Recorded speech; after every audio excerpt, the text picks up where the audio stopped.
এক ব্যক্তি খুব তার শখ যে তিনি সাহাবীদের মতো নামাজ পড়া শিখবেন। কথা বুঝতে পারছেন? সাহাবীদের মতো নামাজ শিখবেন। তো একজন বরেণ্য আলেমের কাছে এসেছেন, এসে বলছেন যে আমাকে সাহাবীদের মতো নামাজ শিখিয়ে দেন।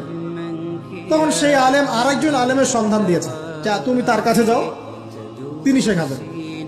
তো সেই ব্যক্তি একটু অবাক হয়েছেন, কারণ যাকে প্রশ্ন করেছিলেন তিনি অনেক বড় মুহাদ্দিস, আর যার কাছে পাঠানো হচ্ছে তিনি অত বড় মুহাদ্দিস নন, কিন্তু আবেদ, আমল করেন। তাকে গিয়ে বলছেন উনি আমাকে পাঠিয়েছেন সাহাবী বলা নামাজ শিখিয়ে দেন। তখন তিনি বলছেন ঠিক আছে, সুন্দর করে ওযু করে আসো, সুন্দর করে ওযু করে আসো। ওযু করার সময় খালি খেয়াল রাখবা যে আমি ওযু করছি শুধু আল্লাহর সন্তুষ্টির জন্য। কি খেয়াল রাখবেন? ওযু করছি শুধু আল্লাহকে রাজি খুশি করার জন্য ওযু করছে, আর কোনো উদ্দেশ্য নয় আমার। ওযু করতে যাচ্ছে, তিনি আবার বলছেন দাঁড়াও, শুধু আল্লাহকে রাজি খুশি করার জন্য ওযু করো। আবার শুরু করছেন, আবার বলছেন শোনো, শুধু আল্লাহকে রাজি খুশি করার জন্য ওযু করো। এভাবে বলতেই আছেন, নামাজে দাঁড়িয়ে আছেন, দাঁড়ানোর আগে বলছেন শোনো, শুধু আল্লাহকে রাজি খুশি করার জন্য নামাজ পড়ো। বলতেই আছেন।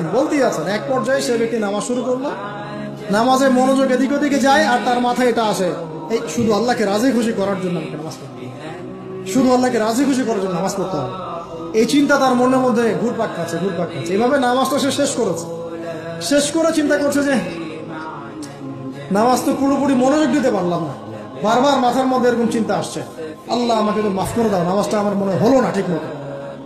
তখন সে ফিরে এসে তার সে ওস্তাদকে বলছেন আমার তো নামাজ এরকম করে পড়লাম, কিন্তু শেষমেশ মনে হলো যে নামাজটা হয়তো কবুল হয় নাই, আল্লাহর কাছে খুব মাফ চাইলাম, আল্লাহ আমাকে মাফ করে দাও, নামাজটা মনে হলো না।